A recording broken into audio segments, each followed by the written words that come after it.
네, 안녕하십니까. 글로벌 공급망 다양화를 위한 해외 마케팅 수출 전략 세미나 사회를 맡은 부산중기청 최진희 주무관입니다. 우선 오늘 교육 개최 배경에 대해 간략히 말씀드리겠습니다. 금일교육은 부산 중소기업청을 비롯한 총 7개 중소기업청 협업으로 진행하는 디지털 플랫폼 수출 역량 강화 교육의 일환으로 지난해부터 각 지방청에서 산발적으로 진행해온 온라인 마케팅 교육을 정례화하고 매월 1회 맞춤형 교육 주제를 선별해서 공동 개최하고 있습니다. 올해는 3월부터 현재까지 총 5차례에 걸쳐서 아마존 링크드인을 통해서 활용해 마케팅 설명회를 기본 및 심화 과정으로 나누어서 진행한 결과 총 1000여 명이 현재까지 참가하였습니다. 그럼 오늘 금일 교육 일정을 간략히 안내해 드리겠습니다. 먼저 나이스 DMB사 글로벌 사업본부 소개 후 첫 번째 주제인 글로벌 공급망 현황 점검 후 두 번째 주제인 글로벌 공급망 다양화를 위한 디지털 마케팅 활용 방안에 대해 설명 후 질의응답 순서로 총 2시간 이내에 진행하도록 하겠습니다. 네, 그럼 지금부터 글로벌 공급망 다양화를 위한 해외 마케팅 수출 전략 세미나를 시작하겠습니다. 먼저 나이스 DMB 이호석 본부장님께서 회사 소개를 간단히 해주시겠습니다.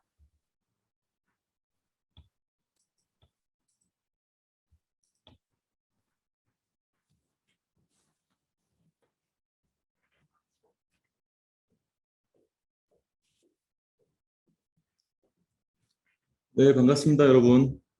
저는 오늘 교육 일정을 진행할 나이스 DMB에서 글로벌 사업본부를 담당하고 있는 이호석 상무입니다. 점심 식사 맛있게 하셨는지 모르겠고요. 2시간 동안 바쁜 시간을 할애해 주신 여러분들께 많은 도움이 될 수 있는 내용으로 강의를 진행하도록 하겠습니다.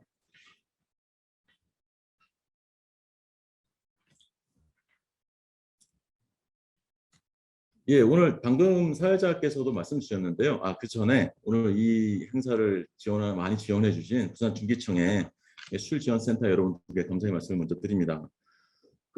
지금 화면에 잘 보이시나요? 지금 목차인데요. 오늘 교육이 끝나고 딱 3가지 주제에 대해서 어느 정도 개념을 잡으시고 도움이 되셨다면 저희는 대만족할 것 같습니다. 첫째는 글로벌 공급망이고요. 둘째는 ESG, 그리고 마지막으로 디지털 마케팅 전략. 이 3가지에 대해서 저희 인원들이 오늘 강의를 진행을 할 텐데 첫 번째부터 간단히 말씀을 드리면 최근 언론에서 상당히 많은 이슈가 되고 있는 글로벌 공급망 같은 경우에는 당장 멀리 갈 것도 없이 당장 지난주에 미국 대통령이 이제 한국을 방문해서 기존과는 많은 다른 행보를 보여주셨죠. 당장 공항에서 차를 타고 삼성전자 반도체 공장을 방문하는 것들을 보면서 세계의 열강들이 4차 산업혁명 시대에 맞춰서 핵심 자산, 즉 배터리라든가 아니면 반도체 같은 핵심 자산들을 어떻게 확보하는지, 그게 얼마나 중요한지를 직접 보여주는 사례였다고 생각을 합니다. 돌이켜보면 지난 30년 동안 WTO 체제에서 세계 경제 규모가 3배 이상의 성장을 했는데요. 그 화두는 2가지였던 것 같습니다. 효율화, 그 다음에 시장 개방의 2가지 주제가 이제 중심이 되었죠. 그렇기 때문에 중국이 세계 공장이 되었고 최근 2년 동안 코로나 사태를 겪으면서 그 체계가 상당히 많은 변화를 가져오게 되었던 것입니다. 오늘 모든 것을 다 글로벌 공급망 관련해서 말씀드릴 수는 없을 텐데요. 일단 글로벌 공급망이 무엇이고 최근에 무엇 때문에 이렇게 이슈가 되고 있는지, 또 거기에 대응하는 우리 기업들은 어떻게 준비를 해가야지에 대한 인사이트를 조금이라도 줄 수 있게 되면 만족할 수 있을 것 같습니다. 두 번째는 ESG인데요. 아무래도 대기업들에 비해서 상대적으로 중소기업들, 오늘 대부분 참가하신 분들이 중소기업이라고 저는 들었습니다만 ESG에 대한 비중이라든가 또는 중요도가 좀 낮을 수는 있습니다만 최근에는 밸류 체인 내, 즉 서플라이 체인 내의 협력 업체들에게도 ESG의 이행을 주문하는 사례가 많아지고 있기 때문에 오늘 강의를 통해서 ESG 평가에 있어서의 주요 진단 항목이라든가 또는 타사 사례들을 참고를 하시면 많은 도움이 될 것 같습니다. 마지막으로 이건 저희가 갖고 있는 디지털 자산, 즉 데이터, 네트워크, 글로벌 네트워크, 그다음에 저희 솔루션을 가지고 고객들의 디지털 마케팅을 어떻게 지원하는지에 대한 사례를 중심으로 이렇게 크게 3가지로 이제 구성이 되어 있을 텐데요.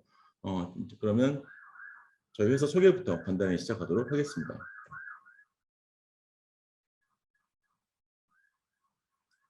네, 저희 회사를 소개할 때 빠뜨릴 수 없는 단어가 이제 저 우측 상단에 나와 있는 Dun and Bradstreet이라고 하는 미국 기업인데요. DNB라고 이제 줄여서 저희가 얘기를 합니다. 그렇지만 거의 대부분 이제 들어보신 적이 없으실 텐데요.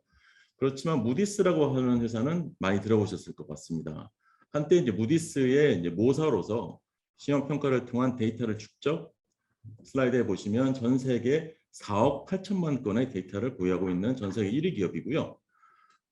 당사는 나이스 그룹을 들어보셨는지 모르겠습니다만 국내 기업 정보 950만 건을 가지고 기업 신용 인증 시장에서 1위를 달리고 있는 회사입니다. 이 두 회사가 20년 전에 합작 범위를 만들고 현재까지 사업을 영위하고 있는 중입니다.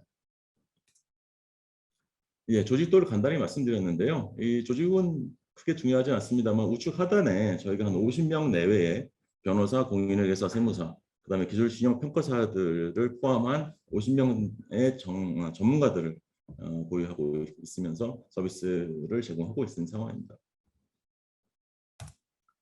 예, 뒷부분에도 조금 저희 사업 소개에서 이제 다뤄질 텐데 저희가 하고 있는 사업을 이렇게 좀 구분을 해봤습니다. 일단 전 세계 240개 국가의 해외 시장 조사 그리고 그 240개 국가에 있는 기업들의 신용 조사를 이제 기본으로 하고 있고요. 저희가 할 수 없는 국가가 딱 2개가 있는데 쿠바하고 북한만 제외하고는 대부분 나라가 이제 커버가 가능합니다. 그리고 저희가 킬러 콘텐츠로 최근에 이제 추가한 게 ESG, 그다음에 자금 세탁 방지 하단에 보이시는 이 데이터를 가지고 이제 서비스를 하고 있고요. 가운데에 있는 그 온오프라인 상담회, 홍보 자료, 바이오 DB 활용을 통한 이제 그 바이오 매칭 이런 사업들은 최근 5년간 새로 추가한 저희의 무역 지원 사업입니다. 이 다양한 서비스와 상품을 가지고 해외 수출을 원하시는 중소기업들을 저희가 지원하고 있는 상황인데요. 자세한 내용들은 뒤에 3가지 파트에서 하나하나 상세히 말씀드리도록 하겠습니다. 다시 한번 오늘 귀중한 시간 들어오셨는데 뭐 하나라도 이렇게 얻어가시는 소중한 시간이 되었으면 하는 바람 드리면서 다음으로 진행하도록 하겠습니다. 감사합니다. 네, 다음은 나이스 DNB 트레이드 사업실 박상원 프로님께서 글로벌 현황 점검을 위한 국가별 거시 정보에 대해 설명드리도록 하겠습니다. 네, 안녕하십니까. 글로벌 공급망 현황 점검을 위한 국가별 거시 정보의 발표를 맡은 나이스 DNB 트레이드 사업실의 박상원 프로라고 합니다. 오늘 이렇게 소중한 시간 내주셔서 정말 감사드리고 끝까지 들으시면 유용한 정보, 알찬 정보 그리고 최신의 뉴스들 많이 접하실 수 있기 때문에 주의 깊게 들으시면 많은 도움이 되실 것 같습니다. 우선 제가 맡은 주제가 글로벌 공급망이라든지 국가별 거시 정보라든지 굉장히 큰 주제이기 때문에 첫 번째 파트에서는 글로벌 공급망 현황의 변동에 대해서 설명을 드리고 두 번째 파트의 국가별 정보 파트에서는 국가별 기후 변화에 대한 대책과 ESG 관련 정책 설명드리겠습니다. 그리고 마지막으로서 이 글로벌 공급망 현황에 국가별 대책을 대입함으로써 한국 기업이 어떻게 대처해야 될지에 대한 시사점을 도출함으로써 오늘 발표를 마치도록 하겠습니다. 먼저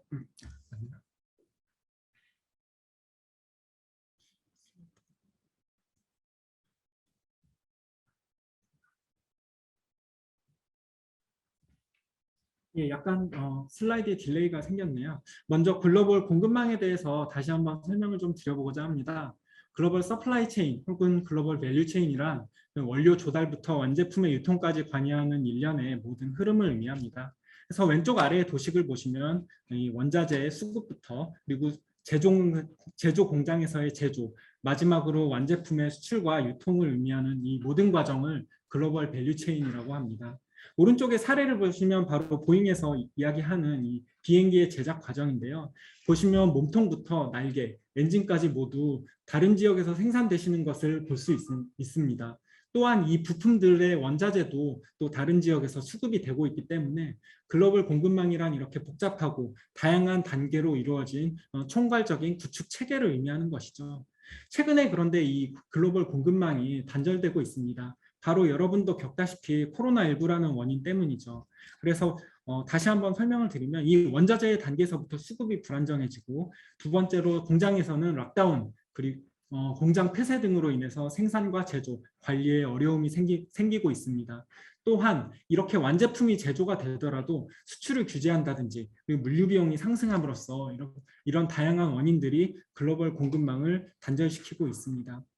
그래서 코로나19가 글로벌 서플라이 체인에 미친 영향 세 가지로 요약을 하자면은 첫째로는 서플라이 체인의 중단, 그리고 물류 중단 및 비용의 폭증, 세 번째로 전체적인 락다운으로 인한 소비 위축으로 인한 수요 감소를 꼽을 수가 있습니다. 그래서 아래쪽에 이제 도식을 보시면 전 세계 GVC 참여율이 급격히 감소된 두 가지 계기가 있는데 첫째로 바로 2008년의 금융위기, 그리고 두 번째로 코로나19를 꼽을 수가 있겠습니다. 먼저 의료용품의 좀 케이스를 한번 들어볼 텐데요. 이 보시면은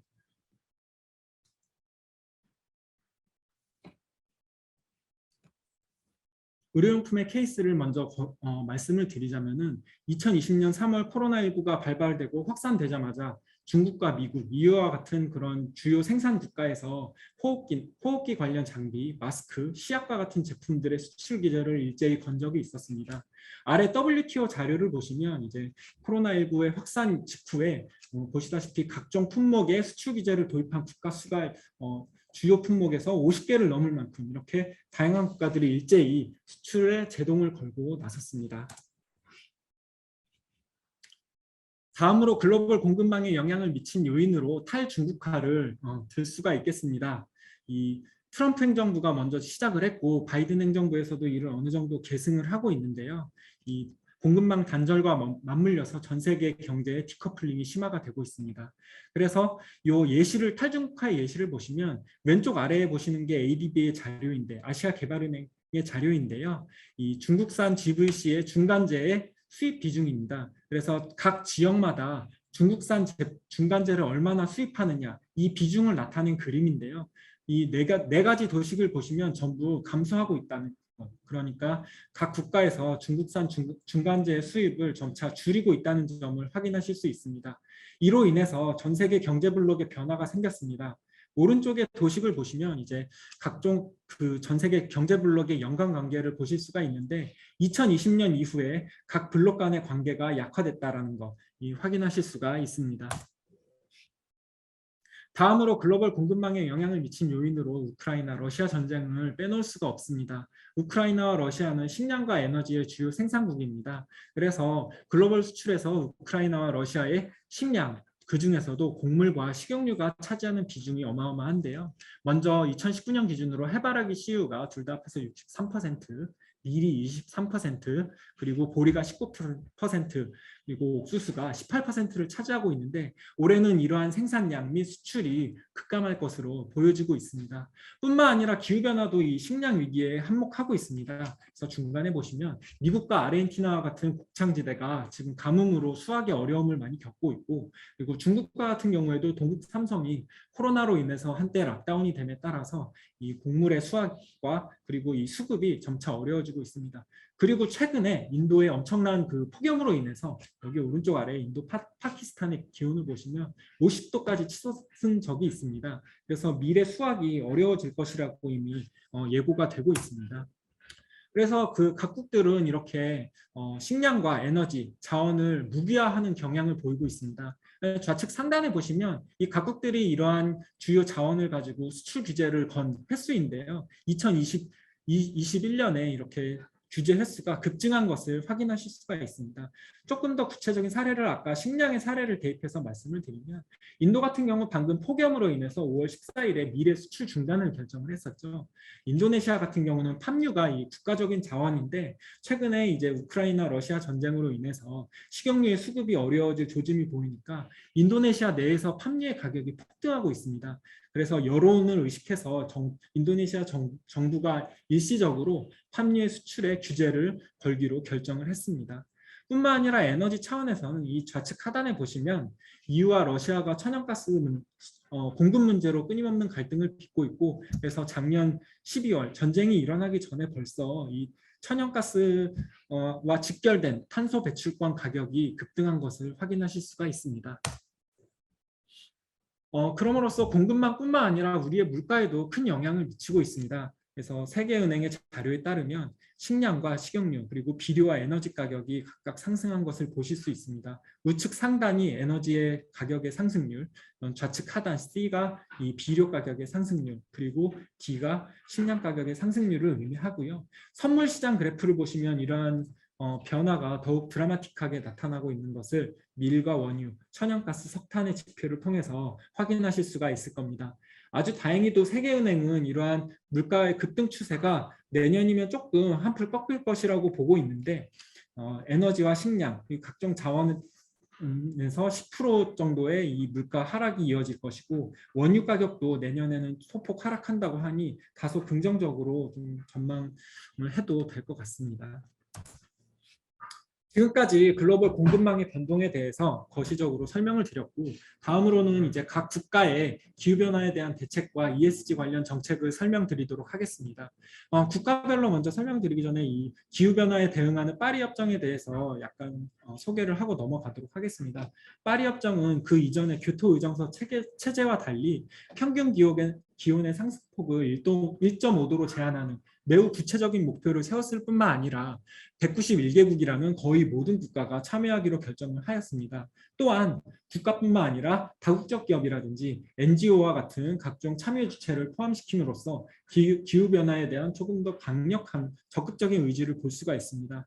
우리나라도 2050년까지 탄소 중립 목표를 세웠지만 아직까지 그 실행과 실천에 대해서는 다소 조금 부족하다는 평가가 있습니다. 우리나라의 탄소 중립 대책 및 ESG 관련 도입 현황을 잠깐 설명을 드리자면 2020년에 정책적인 차원에서 한국판 뉴딜이 도입이 되었습니다. 그래서 사회경제적 구조 수준에서부터 탄소 중립을 추구하자. 그리고 디지털 경제로 전환을 촉진하자. 그리고 신산업과 신기술을 기후변화 관점에서 육성하자라는 그런 골자를 통해 막대한 자원을 투자하기로 결정을 했고요. KESG도 2020년 12월 산업통상자원부의 문서로부터 정립이 되어서 이제 작년부터 본격적으로 추진이 되고 있습니다. 또한 지속가능한 경제, 이 경제에 해당하는 산업을 정의하는 K 텍소노미 또한 최근에 분류가 되어서 아래 세 번째 줄 보시면 녹색 부문의 64개 산업 그리고 차츰 지속가능한 경제로의 전환을 촉구하는 5개의 산업을 선정해서 이렇게 점차 탄소 중립을 추구하고 있습니다. ESG 관련 정책도 지금 적극적으로 도입되고 추진이 되고 있는데 첫째로는 경영 차원에서의 ESG, 두 번째로는 ESG 투자 활성화, 그리고 세 번째 인프라 구축을 통해서 우리나라에서도 이 ESG가 기업과 모든 생활 수준에서 적용이 점차 시작이 되고 있습니다. 또한 탄소 중립 및 ESG와 관련한 주요 이슈는 다음에 세 개인데요. 첫째로는 2021년 8월 31일 날 통과된 탄소 중립 기본법입니다. 이전의 탄소 중립 감초 목표는 26.3%였는데 이 법을 통해서 35% 이상의 조금 더 적극적인 목표를 수립했습니다. 또한 두 번째로는 ESG 공시 의무화입니다. 2021년 ESG 가이던스가 제시가 되었고 2025년부터는 일정 규모 이상의 기업이 ESG 공시를 의무화하게 되었습니다. 또한 2030년에 이르면 모든 상장사가 이 ESG 공시를 의무화하는 그러한 정책이 도입이 되었습니다. 또한 마지막으로 국민연금이 자산의 50%까지 ESG로 투자하기로 결정한 점입니다. 이 가습제 살균제 사건과 같이 이런 사회적인 이슈가 발생하면 이 기업 가치가 하락하고 여기에 연기금 형태로 투자한 국민연금도 손해를 보면 이는 결국 주주뿐만 아니라 국민 세금의 문제가 되는 것이죠. 그렇기 때문에 국민연금은 이 투자에 있어서 ESG와 관련된 부분을 철저하게 검토하고 이 500조 원에 달하는 전체의 50%에 이르는 이 500조 원을 투자하기로 이렇게 결정을 내렸습니다. 우리나라뿐만 아니라 이제 미국의 공급망 관련 대책과 ESG의 변동을 한번 소개드리겠습니다. 먼저 바이든 행정부의 움직임에 주목을 해야 되는데요. 이 트럼프 행정부의 그 탈중국화를 계승할 뿐만 아니라 최근에 바이든 행정부 취임하자마자 2021년 6월 공급망 차질 대응 전략 보고서를 출판을 했습니다. 이 보고서에는 이 미국의 공급망과 관련된 매우 적극적인 의지가 나타나 있는데 한마디로 말씀을 드리자면은 이 공급망과 주요 핵심 자원이라는 건 미국의 국가안보, 나아가 미국의 주권의 문제와 직결되는 매우 핵심 이슈라는 점입니다. 그래서 그 자원과 품목은 반도체, 배터리, 광물자원, 의약품 이렇게 4개의 품목이고요. 그래서 중국의 의존도를 낮추고 공급망을 개혁하자. 그래서 이들을 생산할 수 있는 역량을 갖출 뿐만 아니라 필요하다면 중국을 배제한 동맹국을 활용을 해서 수급을 하자. 이런 내용을 담고 있습니다.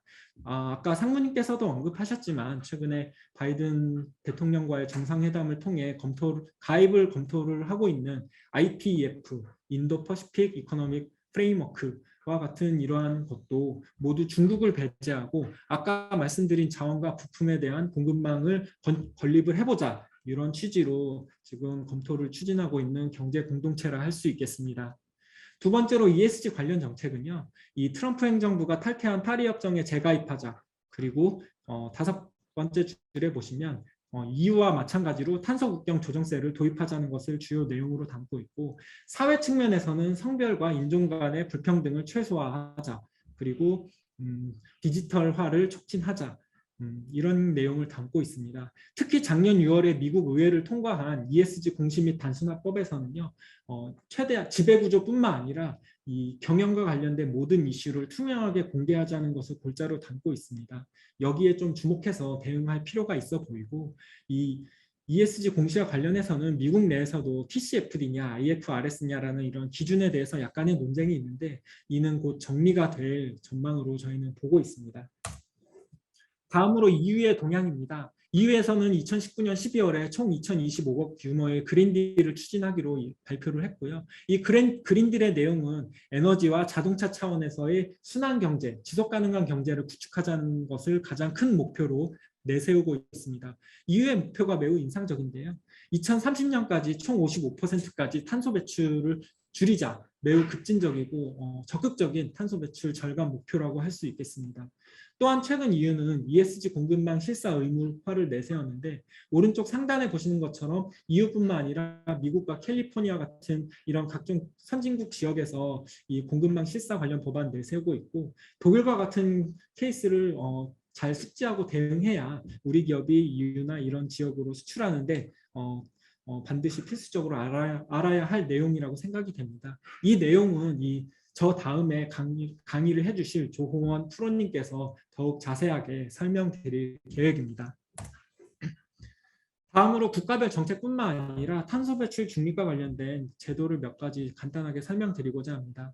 첫째로는 탄소 배출권 거래제입니다. 이 탄소 배출권 거래제는 총 온실가스 배출량을 고정시키고 국가와 기업에 배분한 뒤에 이 각 기업이 탄소 배출권 및 배출량에 따라서 이 남은 배출권을 시장을 통해서 매매하는 제도를 의미합니다.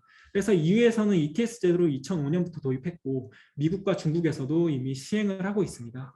여기 가운데 하단의 표를 보시면 이 탄소 배출권이 커버하는 범위가 전 세계 탄소 배출량의 20%에 육박하고 있고요.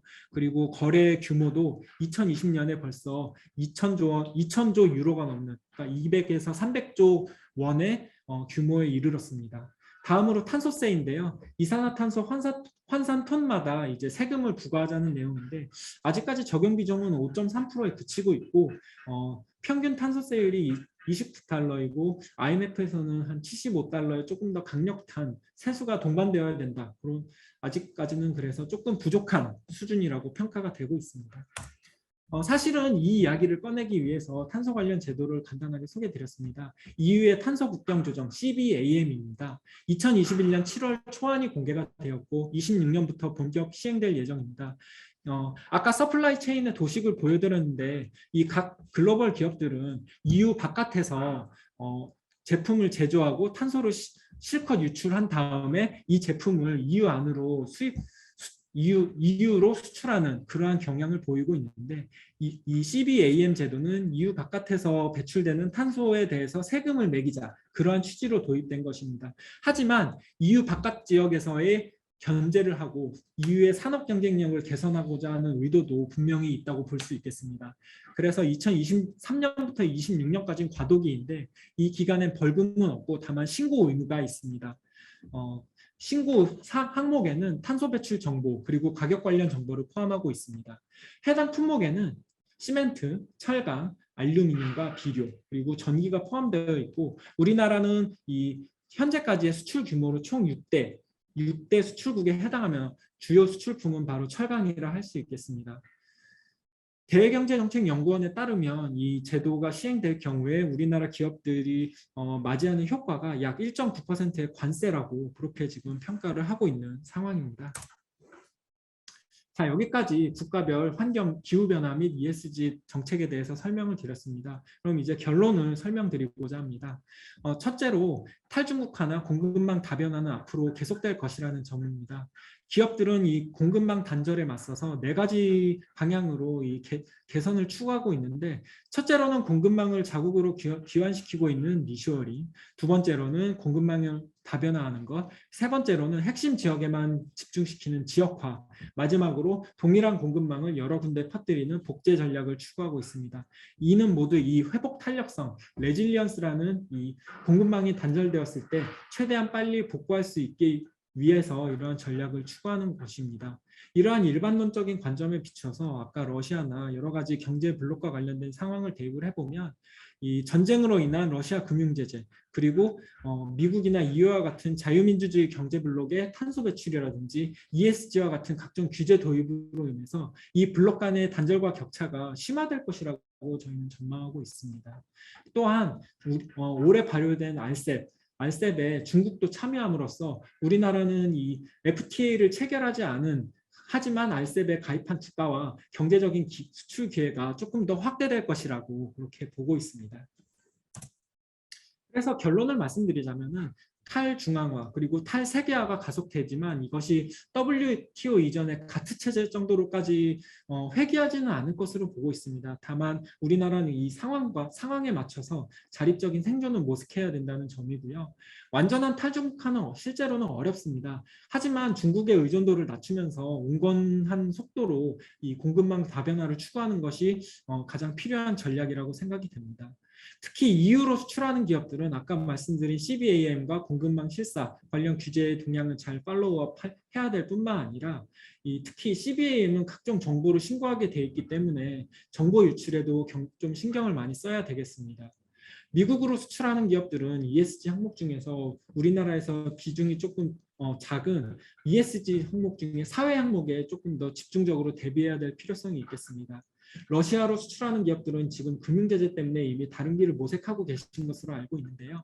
RCEP과 같은 새로운 기회와 다양한 기회를 빨리 대체를 하는 것이 좀 필요하다고 생각이 됩니다. 또한 아까 언급을 드린 IPEF와 같은 그런 동향도 수시로 체크를 하셔야 되겠습니다. 결론적으로는 이러한 공급망의 변동 현황과 탄소 배출 및 ESG 정책 규제를 잘 파악하고 이에 맞춰서 유연한 수출 전략을 수립하는 것이 결국은 우리 기업들에게 필요한 방향이 아닐까 합니다. 지금까지 이 글로벌 공급망 현황과 국가별 정책에 대해서 발표를 맡았습니다. 어떻게 유익한 내용이 되셨는지 모르겠는데요.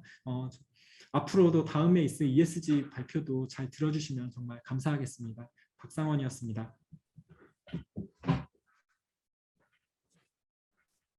네, 다음은 나이스 DNB ESG 사업팀의 조호원 프로님께서 글로벌 공급망 ESG 관리 현황 및 주요 진단 항목에 대해 설명드리겠는데요. 프로님 조금 진행 속도를 조금만 호흡을 느리게 가주시면은 좋을 것 같습니다. 예, 감사합니다. 네, 안녕하세요. ESG 사업팀의 조호원 프로라고 합니다. 네, 바쁘신 시간 가운데서도 이렇게 자리 참석해 주셔서 정말 감사드립니다. 최근에 가장 큰 관심을 갖고 있는 ESG 경영과 관련돼서 특히 우리 중견기업과 중소기업에게 해당될 수 있는 공급망 ESG 관리에 대해서 한번 발표를 하도록 하겠습니다. 과거에는 지속가능 경영이라고 하는 것이 대기업들의 전유물이었습니다. 그래서 대부분이 지속가능 경영 보고서를 발간함으로써 우리도 이렇게 ESG 경영을 잘 해요라고 이야기를 많이 했었는데요. 최근에는 그렇게 긍정적인 효과뿐만 아니라 실질적으로 우리 기업의 리스크를 관리하는 측면으로 ESG 경영이 굉장히 요구가 되고 있습니다. 앞서서 박상원 프로님께서도 말씀하셨지만 탄소 중립이라던가 ESG 정보 공시라던가 공급망 ESG 실사법, 그런 다양한 ESG 정책들이 새롭게 마련이 되어지고, 무엇보다도 금융기관에서 그들의 리스크 관리 관점에서 ESG를 굉장히 중요시하게 생각하게 되면서 대기업뿐만 아니라 중견기업, 중소기업에게까지도 ESG가 굉장히 필수인 시대가 되었습니다. 하지만 실제로 ESG를 추진하려고 하는 많은 기업들이 ESG 어떻게 해야 되는지, 그리고 ESG 개념을 잘 이해하지 못하시는 경우가 굉장히 많다 보니까 이번 시간에는 ESG가 무엇인지를 바로 알고요. 그다음에 글로벌 공급망 측면에서의 ESG 동향과 각각의 ESG에 대한 지표들을 살펴보면서 우리가 어떤 항목들을 챙겨야 되는지, 관리해야 되고 어떤 것들을 개선해야 되는지에 대해서 한번 살펴보도록 하겠습니다. 빙산의 일각이라는 말을 많이 들어보셨을 겁니다. 이 말은 빙산을 보면 실제로 우리가 눈에 보이는 영역은 굉장히 일부분이라는 이야기인데요. 그동안 우리가 기업의 가치를 평가할 때 눈에 보이는 유형적 자산, 즉 재무적 자산만을 가지고 기업을 평가해 왔습니다. 하지만 기업의 경영이 더욱더 복잡해지고 가치사슬이 굉장히 복잡해지게 되면서 그동안 우리가 간과했었던 무형자산, 즉 재무적 자산까지도 고려하면서 경영활동을 해야 된다라고 하는 움직임들이 벌어지고 있습니다.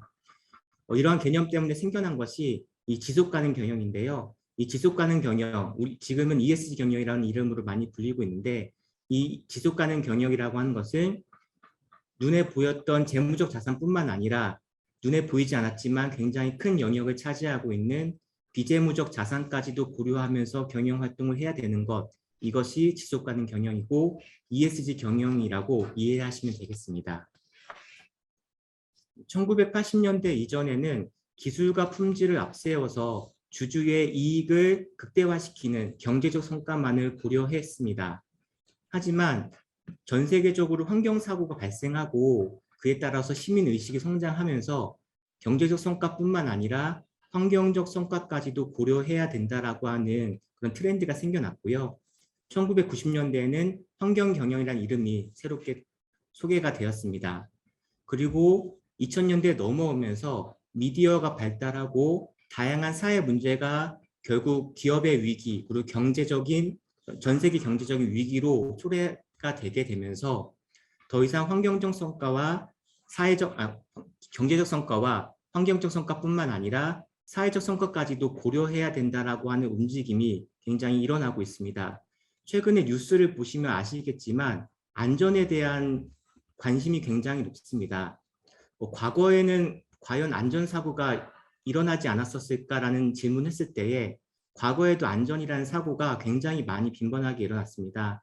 하지만 그때에는 경제적 성과와 환경적 성과가 굉장히 중요하기 때문에 이런 사회적 성과가 그렇게 중요하게 여겨지지 않았었습니다. 하지만 시민의식도 발달하고 미디어도 발달하고 이러한 사회적 문제가 기업 경영에 굉장히 크게 영향을 미치게 되면서 이런 사회 문제가까지도 고려해야 된다라고 하는 움직임이 벌어졌고요. 그래서 결론적으로 다시 말씀을 드리면 ESG 경영이라고 하는 것은 경제적 성과뿐만 아니라 환경과 사회적 성과까지도 함께 고려하면서 경영 활동을 해야 되는 것, 이것을 ESG 경영이라고 이해하시면 되겠습니다. 네, 기업은 이해관계자로 대변되는 사회와 굉장히 밀접한 영향을 주고받습니다. 그리고 기업이 최근에 점점 더 거대해지면서 그 영향력이 더욱더 커지고 있습니다. 그래서 사회는 기업으로부터 관심과 기대가 역시 커지게 되었고요. 기업이 사회의 기대에 부응하지 못할 때, 기대를 저버릴 때에 다양한 사회 문제로 기업의 경영을 어렵게 하는 그런 일들이 벌어지고 있습니다. 잘 기억하실지 모르겠지만 최근에는 H사에서 안전사고로 인해서 기업 경영에 굉장히 큰 타격을 받았던 사례가 있었고요. 또한 좀 오래되긴 했지만 N사에서 그 가맹점주들에게 갑질을 통해서 기업이 굉장히 크게 주가가 폭락하는 등의 경영 위기를 겪었던 것을 기억하실 겁니다. 이와 같이 ESG 경영이라고 하는 것은 기업을 둘러싸고 있는 다양한 이해관계자들의 기대와 관심사항을 파악하고 그들의 관심사항에 부응하면서 경영활동을 해야 되는 것, 이것이 ESG 경영이라고 이해하시면 되겠습니다. 구체적으로 기업을 둘러싸고 있는 이해관계자들을 살펴보면 기업의 주인이 되는 주주가 있습니다. 그리고 자금을 지원하는 투자자가 있고요. 그리고 우리가 생산한 제품과 서비스를 소비하는 고객, 소비자가 있습니다. 그리고 우리 기업을 둘러싸고 있는 지역사회와 각종 규제와 지원을 제공하는 정부, 우리의 기업의 좋은 이미지와 부정적인 이미지를 생산해내는 미디어, 그리고 우리 기업에서 열심히 일해서 이윤을 창출하는 임직원, 함께 협력하여서 원활한 업무 관계를 통해서 함께 성장해 나간 협력사가 있습니다.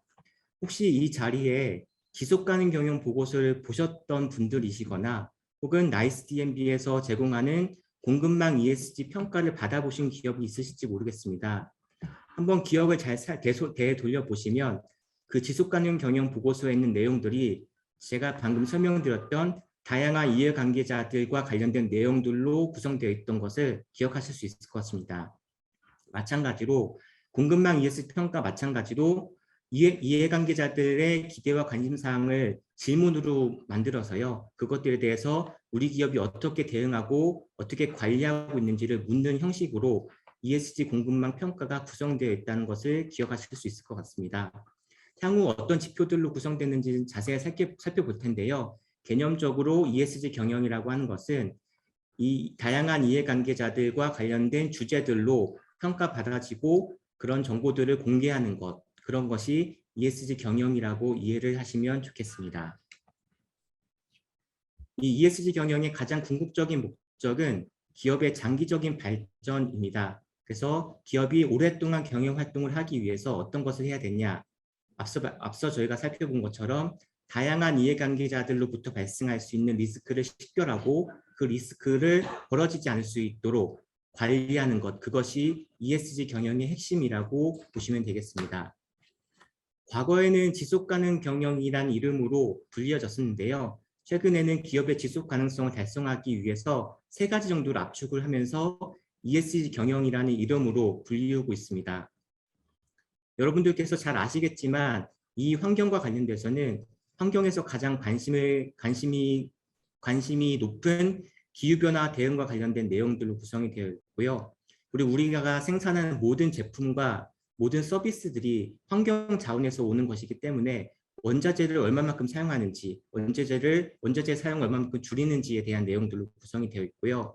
우리가 생산을 하게 되면 반드시 폐기물과 폐수, 대기 오염 물질들이 배출이 됩니다. 그래서 그렇게 배출되는 오염 물질에 대해서 우리가 어떻게 관리하고 있고 어떻게 줄여나가기 위한 노력들을 하고 있는지에 대한 내용으로 환경이 구성이 되어 있습니다.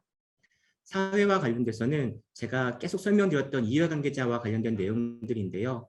우리와 관련된 고객들과 관련된 그들의 만족도, 그리고 그들의 개인정보, 그리고 우리 사업장을 둘러싸고 있는 지역사회와 관련된 사회공헌 활동, 우리의 협력사와 관련된 공급망 관리, 그리고 임직원과 관련된 인권, 안전, 성별 및 다양성에 대해서 우리가 어떻게 관리하고 있는지를 물어보는 것이 사회 영역이라고 이해하시면 되겠습니다. 마지막으로 지배구조는 이사회와 윤리경영 관련된 내용들로 구성이 되어 있습니다. 이 지배구조는 최근에 굉장히 부각이 되었는데요. 여러 학술적 논문을 통해서 이야기되어지는 것이 건전한 지배구조를 구축할수록 경제적 성과, 즉 이윤을 극대화시키는 것뿐만 아니라 환경과 사회적 성과까지도 균형 있게 보려 한다라고 하는 그 개념 때문에 최근에 환경과 사회 더불어 지배구조가 굉장히 중요한 이슈로 대두되고 있습니다. 다음으로 공급망 동향입니다. 앞서 박성원 프로님께서 다양한 ESG 정책에 대해서 설명을 해주셨는데요. 이 세미나에 참석하신 중견기업 혹은 중소기업에게서는 2가지 정도를 좀 꼭 기억하시고 미리미리 대응하시면 좋을 것 같습니다. 지속적으로 제가 설명을 드렸지만 이 기후변화 대응과 관련된 탄소 중립과 관련되어서 미리 우리가 스터디를 하고 이것들에 대한 대응이 필요할 것입니다. 최근에 다양한 국가들의 정책도 많이 펼쳐지고 있지만 특히 금융기관에서 기후변화를 리스크로 인식을 하면서 그들의 투자 포트폴리오상 탄소 배출량을 측정하고 그 배출량을 줄여나가기 위한 노력들을 지속해 나가고 있습니다. 그래서 우리가 가장 먼저 해야 될 것은 우리 기업이 배출하는 온실가스 배출량이 얼마인지를 반드시 산정하시기 바랍니다. 그 산정하는 것은 어려운 것은 아니고요. 우리가 화석연료를 사용함으로써 온실가스가 100% 발생하게 되는데 그래서 우리가 사용하는 화석연료인 LNG라든가 LPG, 천연가스 이런 것들의 사용량을 집계를 하시고 또한 전기 사용량을 통해서 온실가스가 배출되기 때문에 전기 사용량을 매월 년 단위로 관리를 하셔서 향후에 온실가스 배출량을 산정하기 위한 준비를 사전에 대응해 주시면 좋겠습니다. 다음으로 공급망 실사 제도와 관련된 내용입니다. 공급망 실사 제도에 대해서도 아까 짧게 말씀을 하셨지만 간단하게 이런 겁니다. 해외에 있는 고객들이 그들의 공급망 리스크를 관리하기 위해서 우리 협력 업체들의 ESG 리스크를 식별하고 실사를 하고 개선 조치를 요구하는 것, 이것이 바로 공급망 실사 제도의 간략한 설명이라고 이해하시면 되겠습니다. 향후에 어떻게 그런 프로세스들이 진행되는지, 그리고 어떤 기업들이 대상이 되어서 그런 것들에 대해서 대응을 하셔야 되는지 자세하게 한번 살펴보도록 하겠습니다. 오랫동안 유럽을 선도하는 주요국에서는 이 공급망에 대해서, 특히 공급망 가운데서도 인권에 대해서 굉장히 관심을 많이 가졌었습니다. 최근 점점 세계가 글로벌화되면서 아시아로부터 아프리카로부터 원자재와 중간재를 수급하는 그런 경향이 더욱더 높아지고 있는데요. 우리나라에서도 1980년대에는 소년들이 혹은 소녀들이 공장에 들어가서 실제 노동했던 그런 일들이 많이 비일비재하게 일어났었습니다. 그런데 아시아에서는, 그리고 아프리카에서는 아직도 아동들이 그런 노동에 많이 동원이 되고 있고요.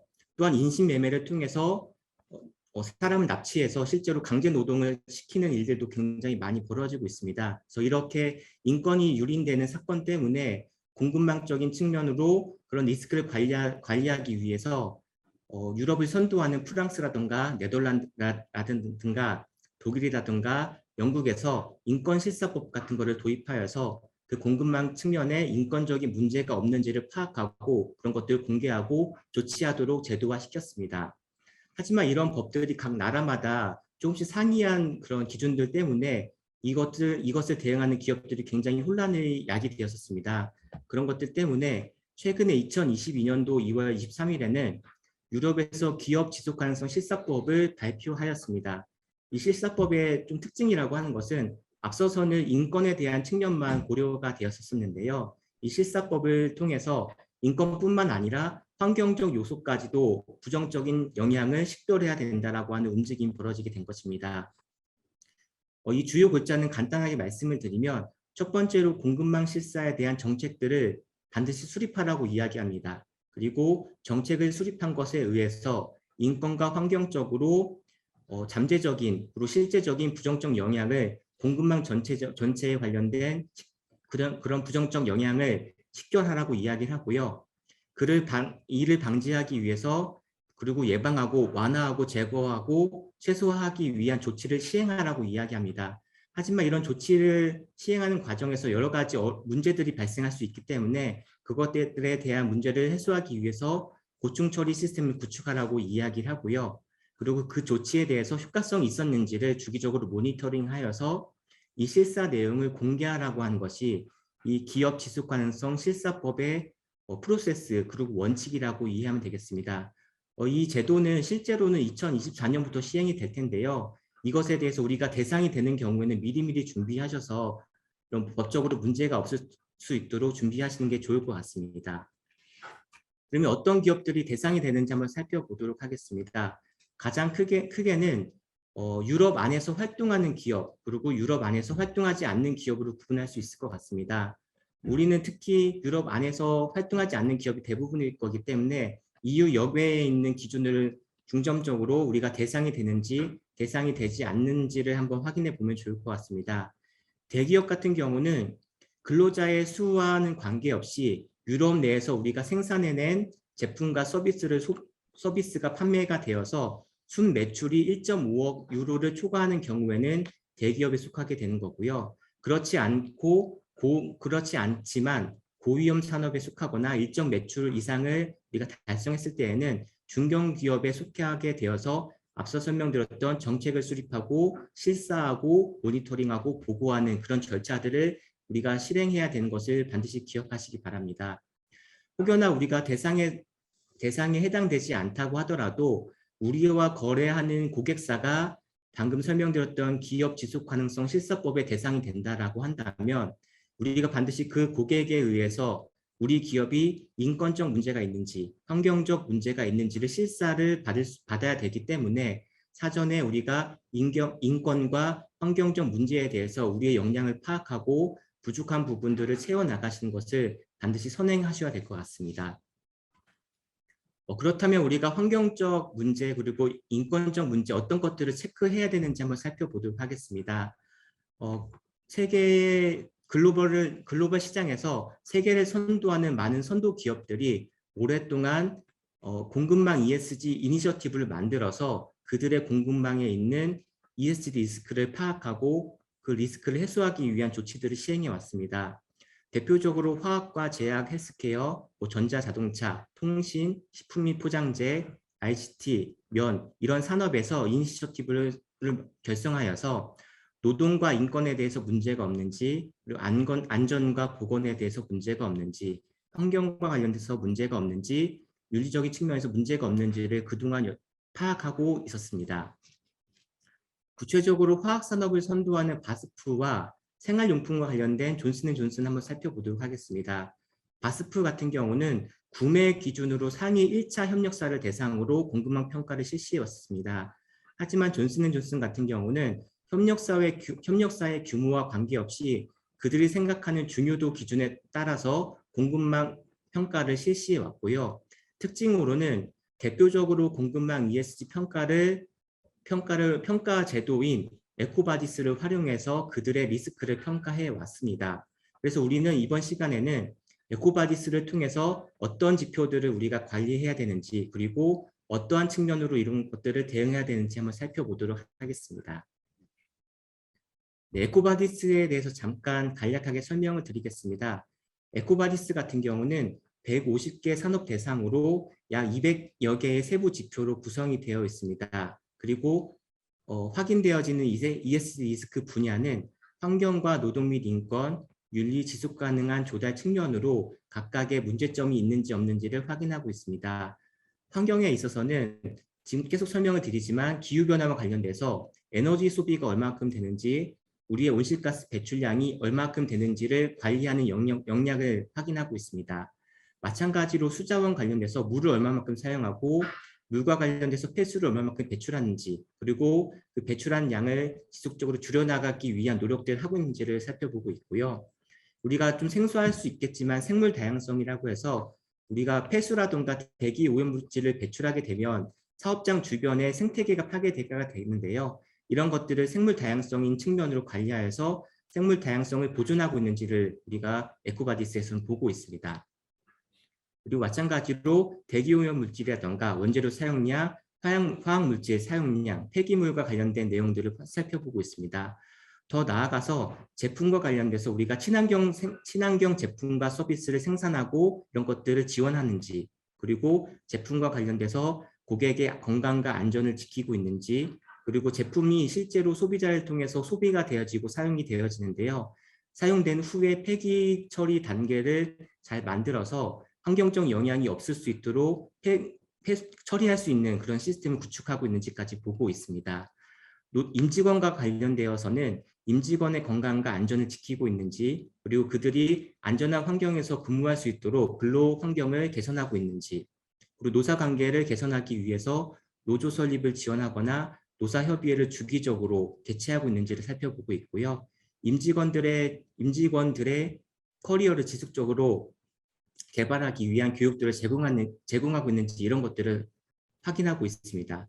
더 나아가서 인권과 관련돼서는 에코바디스이거나 혹은 유럽에서도 계속 이야기하고 있는 것이 인권에 대한 내용입니다. 그래서 아동노동은 없는지, 강제노동은 없는지를 살펴보고 있고요. 임직원 가운데 다양성과 차별 및 괴롭힘은 없는지를 살펴보고 있습니다. 여기서 우리가 조금 생소하기도 하고 좀 무시할 수 있는 부분이 아동노동과 강제노동인데요. 특히 강제노동 우리가 한번 눈여겨보면 좋을 것 같습니다. 최근에 우리나라에도 중소기업들 중심으로 외국인 근로자가 지속적으로 유입이 되고 있습니다.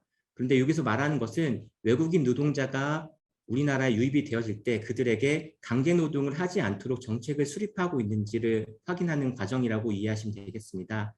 그래서 외국인 근로자와 우리가 계약을 체결할 때에 그들이 이해할 수 있는 계약서로 체결을 해야 되고요. 그리고 사업주와 그 개인이 각각 계약서를 실제 자필 서명을 하여서 각각 한 부씩 가지고 있어야 되는 것을 가지고 있어야 되는 것이 법적으로 정해져 있는데 이런 것들이 지키지 못하는 중소기업이 굉장히 많습니다. 그래서 이런 것들을 반드시 체크하셔서 우리 기업들이 이런 거 지키고 있는지 한번 살펴보시면 좋을 것 같고요.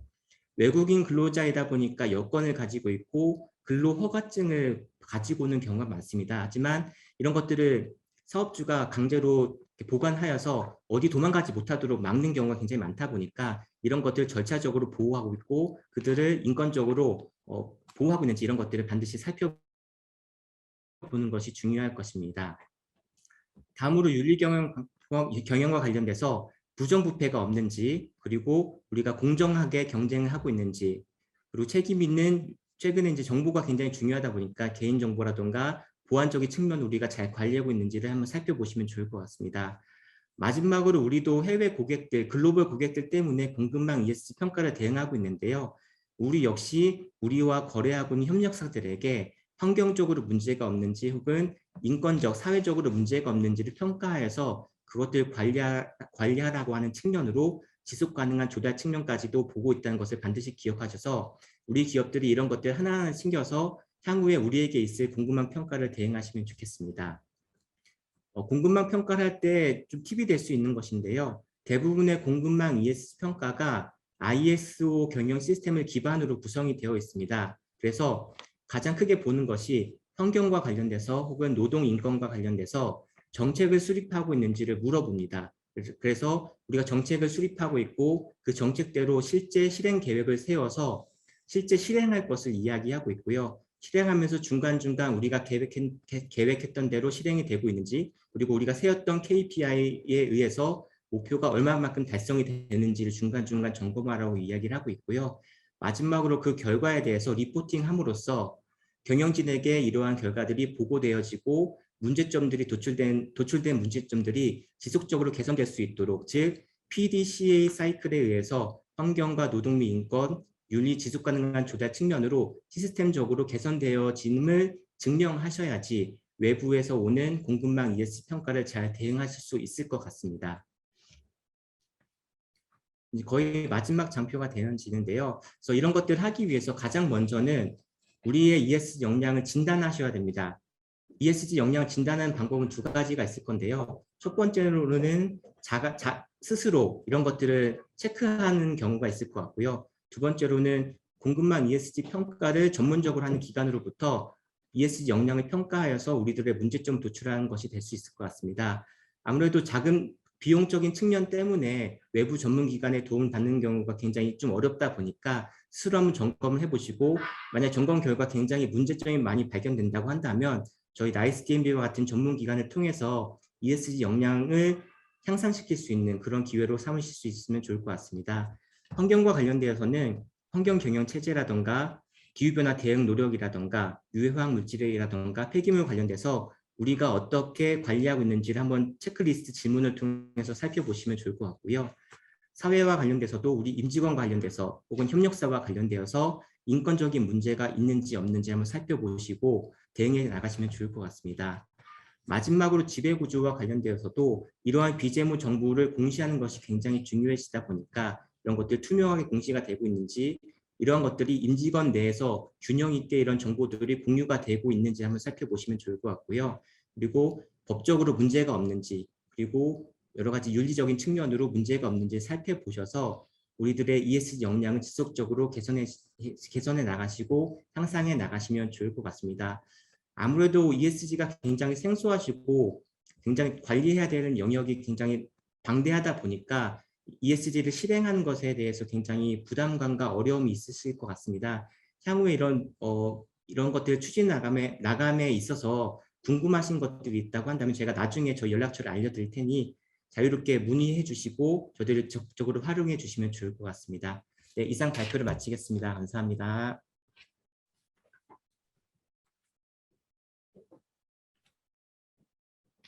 네. 이어서 나이스DNB 글로벌 정보실 김남정 팀장님께서 글로벌 공급망 다양화를 위한 디지털 마케팅 활용 방안에 대해서 설명해 주시겠습니다. 네, 안녕하십니까. 나이스DNB 글로벌 정보실 김남정입니다.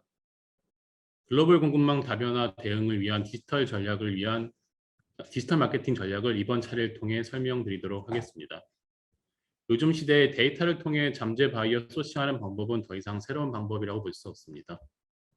이미 대부분의 수출 기업은 구글링 등을 통해 해외 바이어 정보를 식별하고 있는 시대입니다. 나이스 D&B는 수출 바우처, 및 데이터 바우처 등과 같은 정부 지원 예산을 통해 데이터를 효율적으로 이용할 수 있는 나이스 D&B 서비스를 설명드리도록 하겠습니다. 발표 순서는 데이터를 활용한 잠재 바이어 디지털 마케팅과 디지털 마케팅 리스크 관리 방안 순으로 발표드리겠습니다.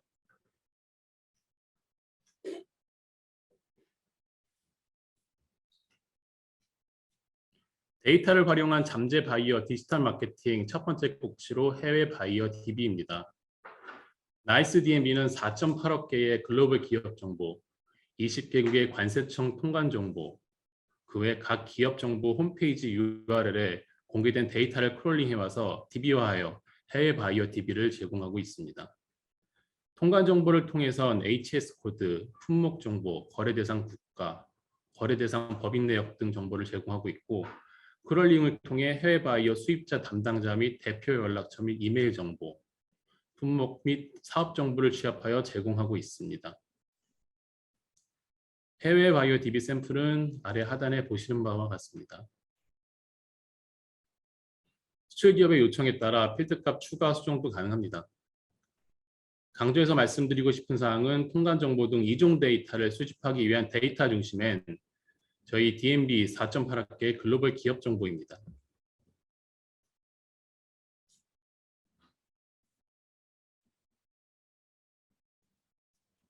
나이스 D&B의 기업 정보는 글로벌 표준화된 절차를 통해 전 세계적으로 사용되고 있습니다.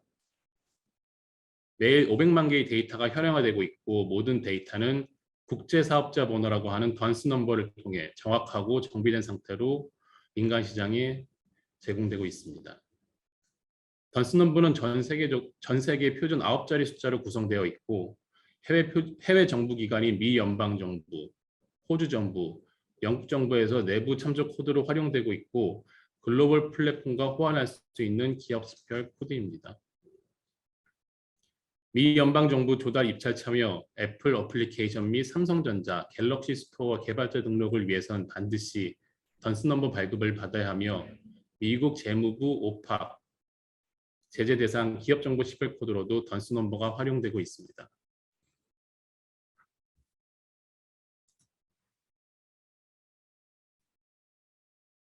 D&B는 기업 정보 정합성 검증을 위해 철저한 검증 프로세스를 운영하고 있습니다. D&B 글로벌 네트워크는 대한민국의 나이스 D&B 같은 기관이 전 세계 지사 및 파트너사로 모두 포진되어 있습니다. 전 세계 D&B 지사 및 파트너사의 DB는 D&B 미국 본사가 지정한 전 세계 로컬 외부 기관을 통해 DB 정합성 검증 검사를 받고 있으며, D&B에 등록된 모든 DB들이 1년 이내에 현황화될 수 있는 체계를 갖추고 있습니다.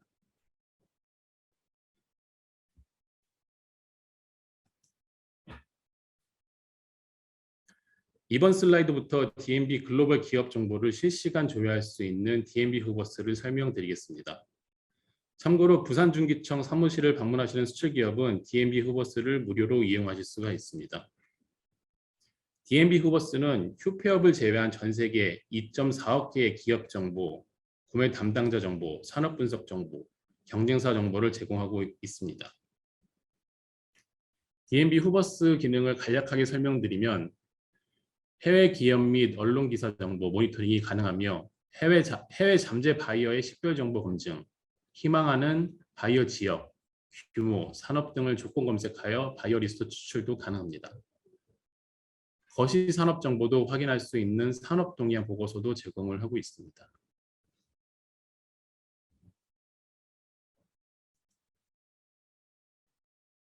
D&B 후버스 핵심 기능인 조건 검색, 빌더 리스트는 로케이션, 컴퍼니 사이즈, 인더스트리, 컴퍼니 타입, 어드밴스드 파이낸셜 등의 조건 필터링 후 검색을 하실 수가 있습니다.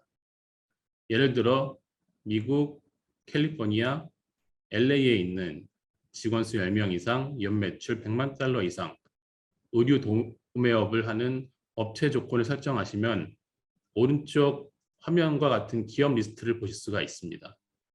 제 샘플에는 266개의 기업 정보를 확인할 수가 있고 다운로드 단추를 클릭하시면은 해당 정보의 리스트를 엑셀로 다운로드 받으실 수 있습니다.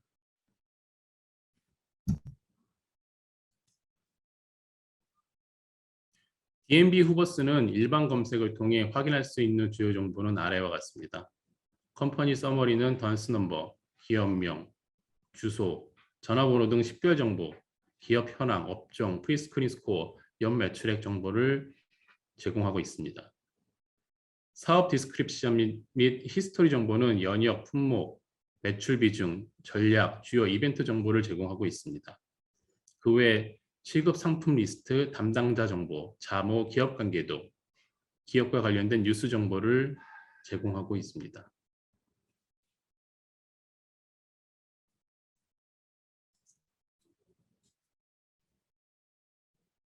주요 정보뿐만 아니라 상장사의 경우 상세한 재무 정보도 제공을 하고 있습니다. 재무 안정성을 파악할 수 있는 다양한 지표뿐만 아니라 시기할 재무제표도 제공을 하고 있습니다. 지역별, 사업 부문별, 세그먼트를 나눠 재무 정보를 제공하고 있습니다.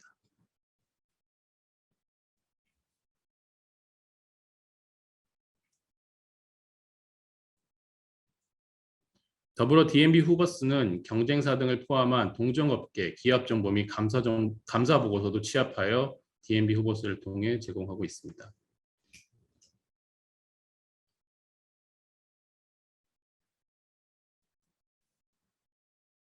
DMB 후버스 일반 검색 결과 화면 예시입니다. 왼쪽은 기업 개요, 주요 재무 정보, 산업 정보 등을 확인할 수 있고 오른쪽 화면은 검색된 기업의 임직원 정보를 확인하실 수가 있습니다.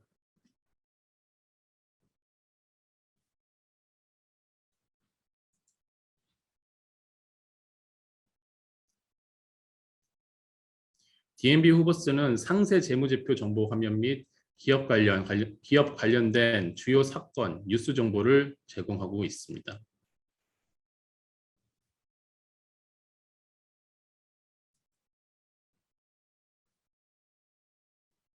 지금까지 설명드린 기업 요약 정보, 인물 정보, 기업 관계도, 수합 분석, 산업 경쟁사 분석, 재무 정보들을 모두 취합하여 하나의 보고서로 PDF로 다운로드 받을 수 있는 기능도 포함하고 있습니다.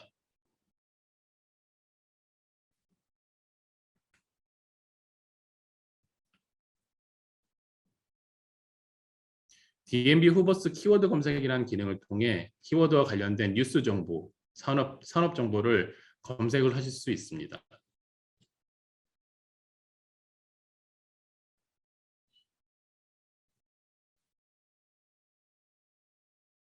비즈니스 이슈로 분류되는 자산 증가 감소, 부채 증가 감소, 도산, FDA 승인, 계약 체결 등 기업의 긍정 및 부정 신호 조건에 부합하는 정보 검색 기능도 제공을 하고 있습니다.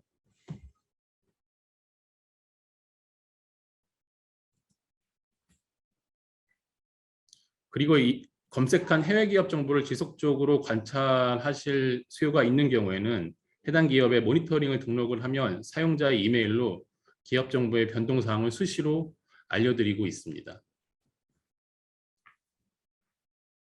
여기서 잠깐 DMB 후버스 시연을 좀 보여드릴 텐데요.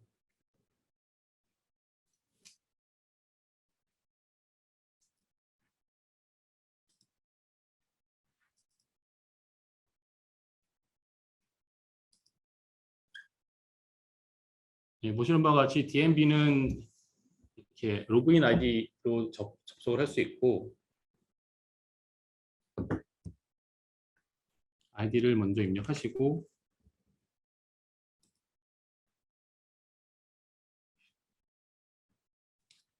패스워드를 입력하시면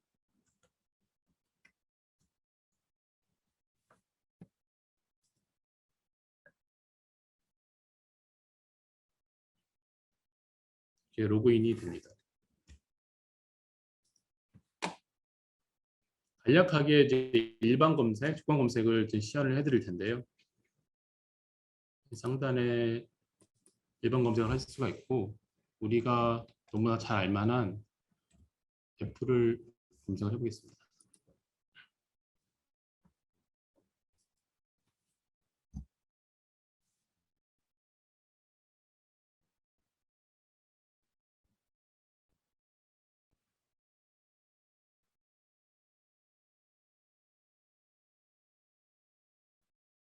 예, 이런 애플 검색이 되었고요. 여기에 직원 수가 나와 있고 기업 관계도 정보 나와 있고 애플은 상장사이기 때문에 상장 코드 그리고 인더스트리 정보 그리고 연 매출액 정보가 나와 있습니다. 여기 원스톱 리포트는 제가 방금 발표 자리에서 설명드렸던 것처럼 해당 내용을 PDF로 다운로드 받을 수가 있고요. 비즈니스 디스크립션, 인더스트리 정보, 최근 뉴스 정보, 그리고 식별 정보, 납세 번호 등을 조회할 수가 있습니다. 수합 분석, 해당 기업의 구매력, 임직원 정보, 경쟁사 정보, 재무 정보 등을 조회할 수가 있습니다. 이렇게 간략하게 일반 정보 검색을 드렸고요. 조건 검색을 두 번째로 설명을 드리면은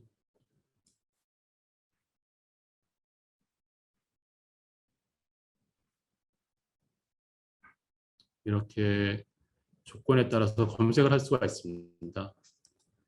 도시를 제가 미국을 약간 샘플로 예를 들었기 때문에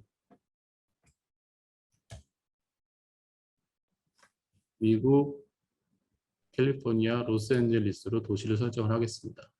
그러면 전체 2.4억 개 기업 정보 중에 로스앤젤레스의 소재 기업은 35만 개, 한 36만 개 정도 기업 정보가 있고요. 회사는 직원 수는 10명 이상으로 설정을 해보겠습니다. 그러면 35만 개에서 2만 5천 개로 스코프가 좀 더 줄었고요. 그래서 업종 정보를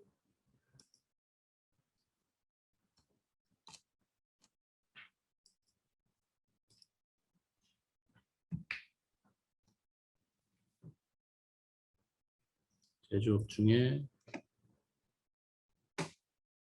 에어크래프트 엔진으로 설정을 해보겠습니다. 그럼 9개의 기업 정보가 좀 검색이 되고 있고요. 이 기업 정보를 상단에 있는 뷰 리절트를 통해서 보시면은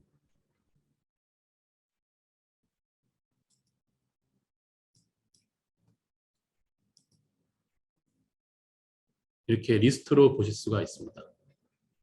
해당 정보를 모두 클릭을 하시고 다운로드를 받으면은 해당 정보를 엑셀로 저장을 할 수가 있고 내부 정보로 활용할 수가 있습니다.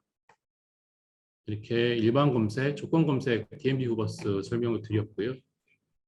다시 발표 화면으로 돌아가도록 하겠습니다.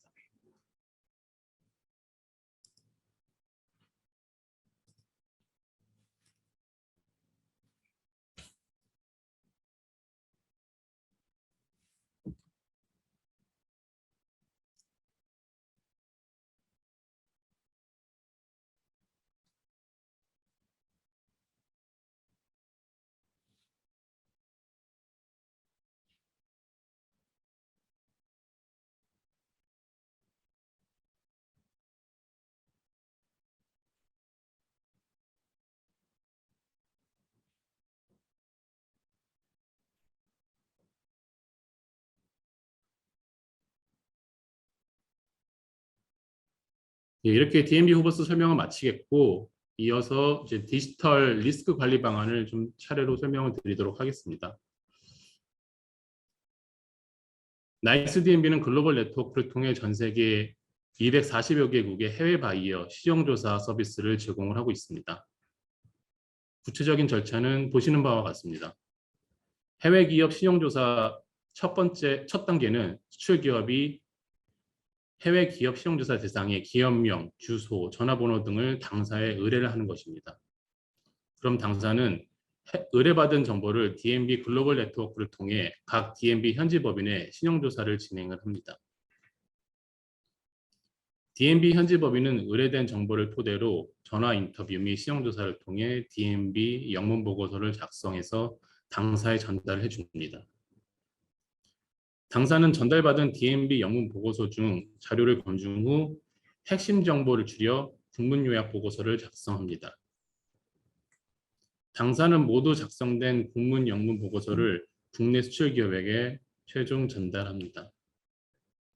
보고서 내용 업데이트가 필요하신 경우 보고서를 받은 시점으로 한 달 이내 AS도 가능하고 신용조사 업데이트를 무료로 해드리고 있습니다.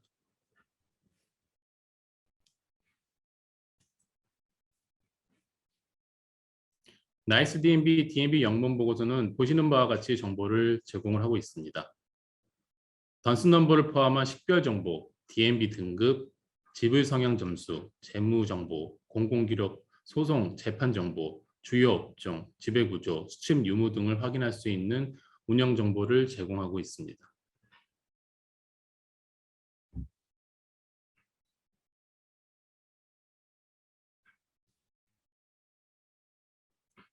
D&B 등급을 잠깐 설명드리도록 하겠습니다. D&B 등급은 우리나라의 무수한 공공기관에서 활용을 하고 계시고요. 조달청, 방위사업청, 한국전력공사, 한국가스공사, 한국전력기술, 한국산업기술진흥원, 강원도청, 한수원, 기술보증기금 등 외자사업 공고 시 외자의 평가를 D&B 등급을 통해 진행을 하고 있습니다.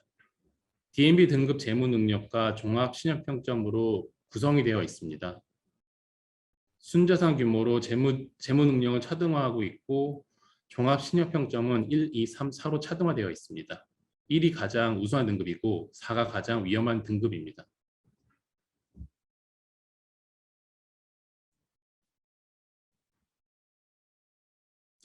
나이스 D&B는 국내 수출 기업의 보고서 이해 및 가독성을 제고하기 위해 D&B 영문 보고서를 국문화하여 제공하고 있습니다. 기본 텍스트 국문을 토대로 안정성, 수익성, 유동성, 재무 분석 의견을 제공하고 있습니다.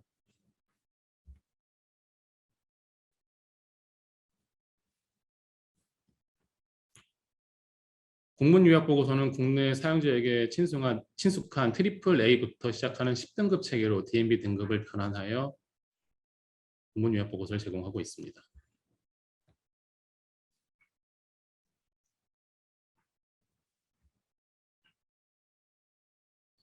나이스 D&B는 개별 기업의 리스크 관리뿐만 아니라 해외 시장 조사 보고서를 통한 리스크 관리 서비스도 제공을 하고 있습니다. 해외 시장 조사 보고서의 시장 현황, 수출입 통계, 정책 및 트렌드, 경쟁 현황, 통관, 제도, 잠재 바이오 리스트, 수출 전략 콘텐츠를 제공하고 있습니다. 보고서 형태로는 약식, 표준, 심화 보고서로 보고서 조사 항목을 나눠 국내 수출 기업과 공공기관에게 제공을 하고 있습니다. 이렇게 발표 자료는 마치겠고 샘플로 저희가 제공해드리는 D&B 영문과 국문 보고서 샘플을 잠깐 보여드리도록 하겠습니다.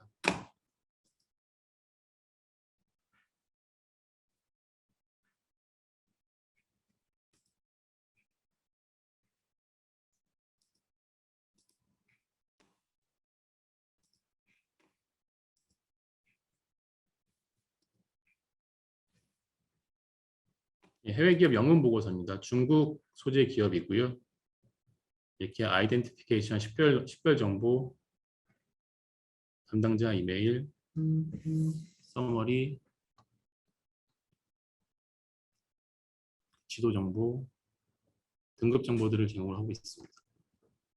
아무래도 저희는 글로벌 기업이다 보니까 영문 텍스트로 우선 기본 정보를 제공을 해드리고 있고요. 이렇게 커리언 인베스티게이션이라고 해서 어떻게 조사가 되었는지, 누구를 만나서 어떤 정보를 받았는지에 대해서 정보를 제공을 하고 있습니다. 뿐만 아니라 이제 영문 보고서에서는 페이덱스라는 지불 성향 점수도 제공하고 있습니다. 이 기업이 얼마나 제때 채권을 잘 해소하고 있는지, 돈을 잘 지급하고 있는지에 대한 정보도 제공을 하고 있습니다. 소송 정보 제공하고 있고요. 연역 정보, 주주 정보, 등록 정보를 제공을 하고 있습니다.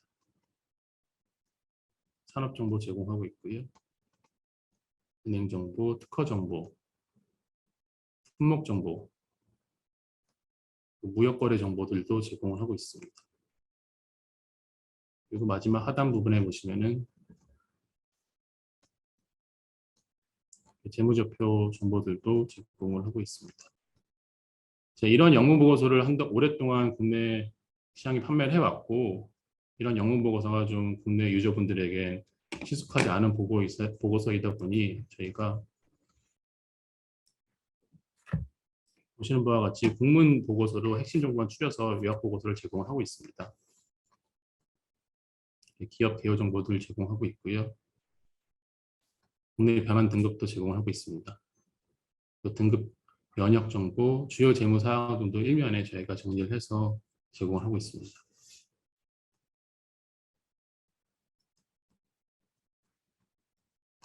대부분의 정보는 저희 평가연구원이 다 국문으로 변환을 해서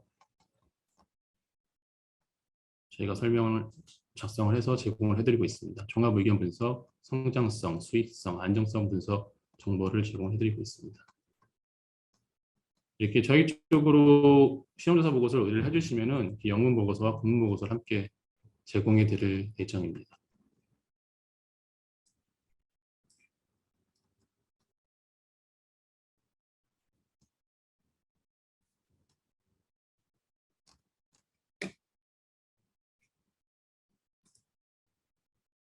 이렇게 간략하게 샘플 보고서 드렸고요. 이렇게 발표를 이제 마치도록 하고 관련해서 질문사항 주시면은 저희가 응답하도록 하겠습니다.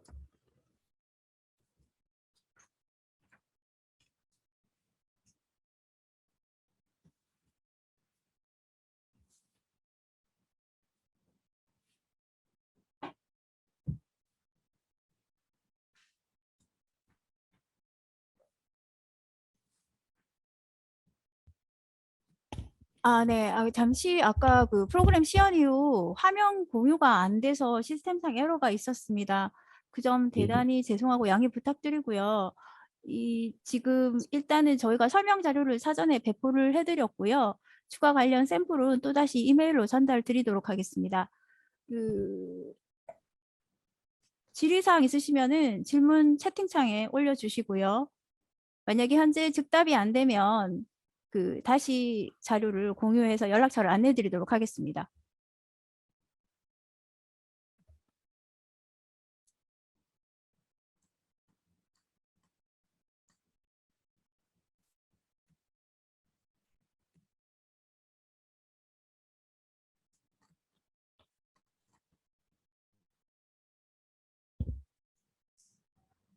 네, 메일로 설명 자료를 다 공유해 드렸고요.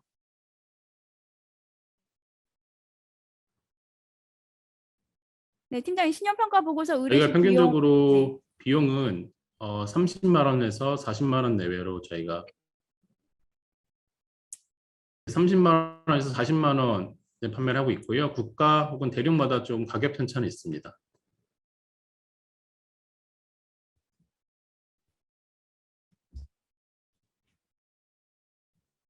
DMB 후버스는 저희가 아이디 하나에 800만 원에 판매하고 있습니다.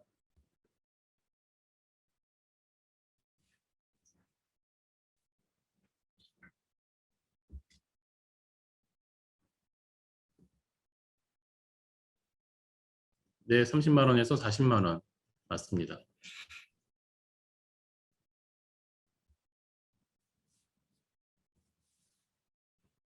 대륙이나 국가마다 조금 차이가 있는데 이제 우리가 흔히 얘기하는 선진국, 서유럽, 북미 같은 경우에는 일주일 이내에 저희가 보고서를 제공할 수 있고 중동, 아시아, 아프리카, 중남미 같은 경우에는 2주 정도 소요될 수 있습니다.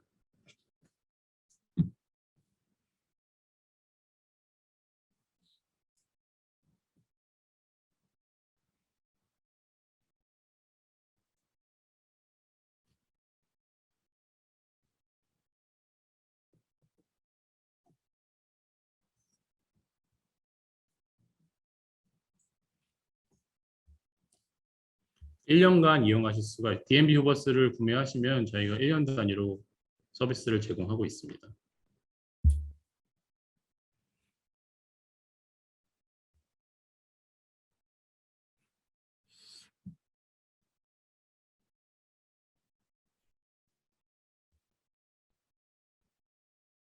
DMB 후버스 1년 이용 기간 서비스는 800만 원입니다. DMB 후보스는 이제 부산중기청 방문하시면은 그 데스크탑이 마련되어 있고요. 거기서 로그인 하셔가지고 이용할 수가 있습니다. 예전에는 뭐 다른 중기청에도 이용하셨는데 지금은 부산중기청에서 계속 지속적으로 후보스를 수출 기업들에게 좀 제공을 하고 있습니다.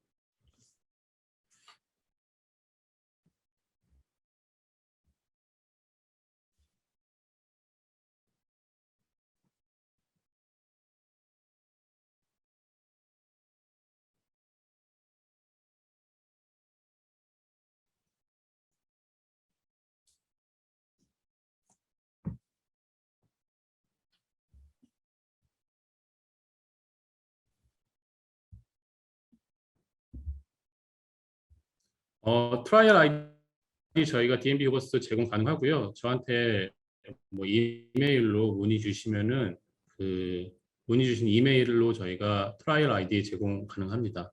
저희가 한 일주일 정도 트라이얼 아이디 열어드릴 수 있습니다.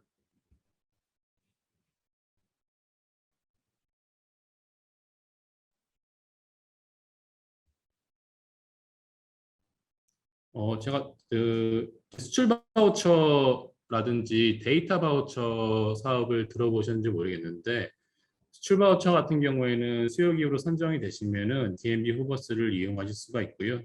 데이터 바우처 같은 경우에도 올해는 이제 사업 기간이 신청 기간이 만료가 됐는데 내년 초에 데이터 바우처를 통해서 저희 DMB 후보스를 바우처 통해서 정부 지원 예산 통해서 이용하실 수가 있습니다.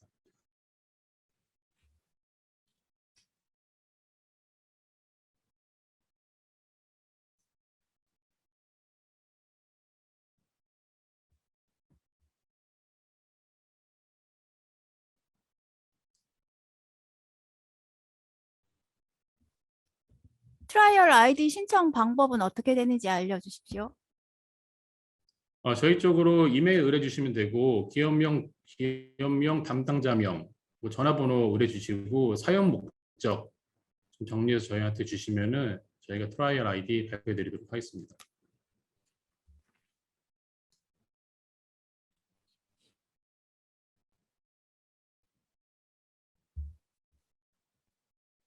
이건 이제 수출 바우처랑 데이터 바우처가 조금씩 차이가 있는데 거의 무료에 가깝게 혹은 그 이제 10% 비용만 부담하시면서 DMB 후보스를 이용할 수가 있습니다.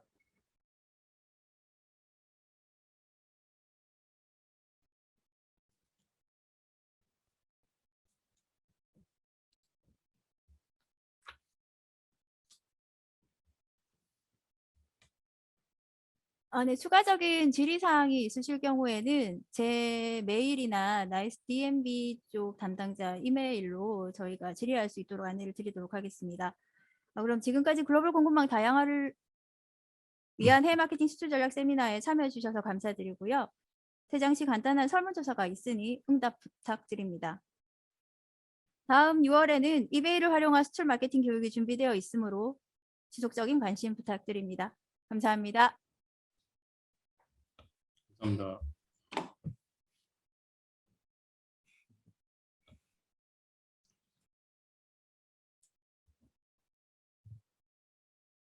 관련 모니터는 저희가 등록하신 모든 참가자분께 추가 자료와 함께 연락처를 다시 공유해 드리겠습니다.